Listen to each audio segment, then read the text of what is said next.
Welcome to the 1.1 of English, where the mind is without fear.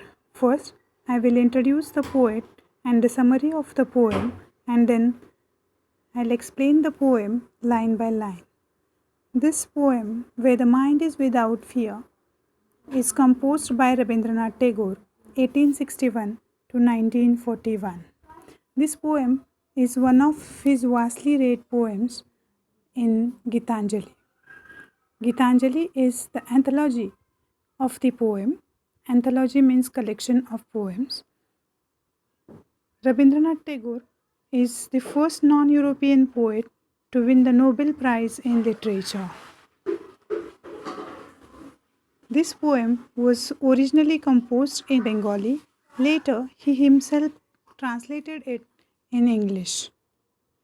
Ravindranath Tagore lived during the times when India was ruled by British, and that is why in this poem, which is in the form of prayer, he has expressed his views regarding the India where he expected total freedom. This freedom is the freedom of education, political freedom, as well as social freedom, where he wanted everyone in his nation to live happy and free life, dignified life, where everyone's head would be held high. During that time, the world was broken into pieces, and that is why he prays to the God, he prays to the Almighty that the world would be once again united. There would not be pieces of the world, or it will not be broken into the pieces. He also wanted all the citizens of the nation to be very truthful, to be very honest.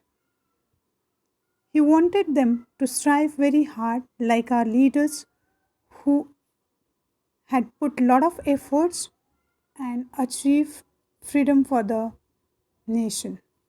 He also wanted all the citizens in the nation to be very rational.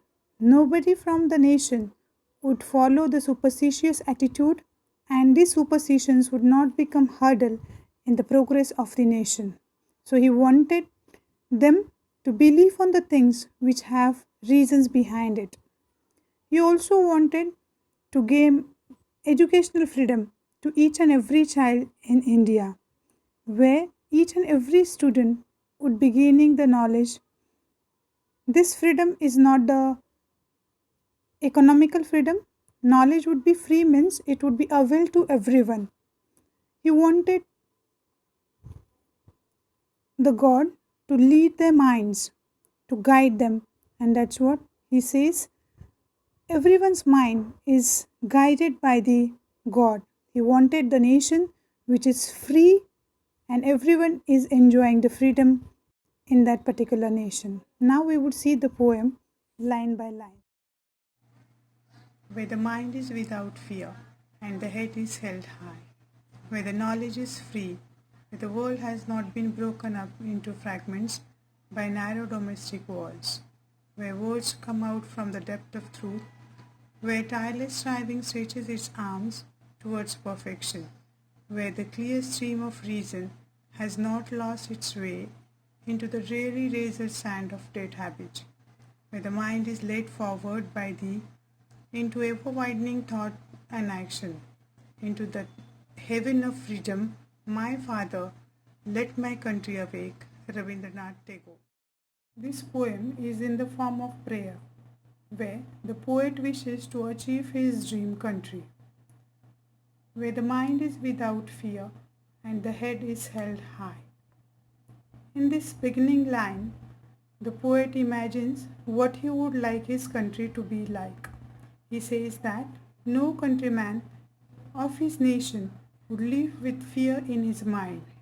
Instead, he should be fearless, and with the confidence his head would be held up. Where knowledge is free. When knowledge is free, it means knowledge should be available to all citizens. It means that caste, race, classes would not become hurdle to get right to education. Where world has not been broken up into the fragments of by narrow domestic walls. Narrow domestic walls refers to divisions on the basis of religion, caste, creed, class, color. These all things should not become hurdle in the unity of our world. The concept of unity referred by the poet is a global concept. He not only thinks about the nation but also about the world. You can relate this with the concept of Vasudhaiva Kutumbakam, where the words come from the depth of truth. It means the poet says all the people, all the citizens in this world should speak truth. They should be honest. No one should lie for his or her own advantage. Where tireless striving stretches its arms towards perfection. Here, the poet expects, he wants every citizen to put his efforts in such a way that he could reach to the stage of perfection, where clear stream of reason has not lost its way into the dreary razored sand of habit. Lines, poet used metaphor and compared stream with logical thinking. He always wants us to behave with rational attitude, and one should not be superstitious, so that these superstitions would not become hurdle in the progress of our nation. He has compared dreary razor with the dead habits. Dead habits over here refers to superstitions. He never wants us to be superstitious, where the mind is led forward by thee into ever-widening thought and action. Here, he want the God. Thee refers, the addresses to the God. He want God to guide us. He want the God to lead our path so that our actions, our deeds, our thoughts would be clear. He want us to become broad-minded, open-minded, and he want our actions to be noble. At last he concludes the poem with a line, into that heaven of freedom, my father let my country awake.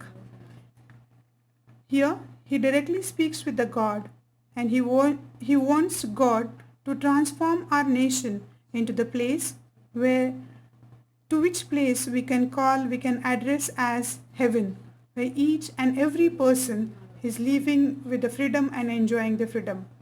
Ravindranath Tagore. The poem contains 11 lines where the poet has not made use of rhyming words. So there is no particular rhyme scheme used in the poem, so it is called as free verse. Poet has used different figures of speech such as alliteration, metaphor. Here the first line, where the mind is without fear and the head is held high. It's an example of alliteration because later H or sound H has been repeated for the pleasing effect. Same way in this line, into the dreary razor sand of dead habit, later D or the sound of D is repeated, and so it's an example of alliteration. Simultaneously, it is an example of metaphor because desert has been compared with the dead habit, that is the superstitions, and in the above line where the clear stream of reasons has lost its way. Again, it's an example of metaphor. Clear stream has been compared with the reason, that is the rational thinking.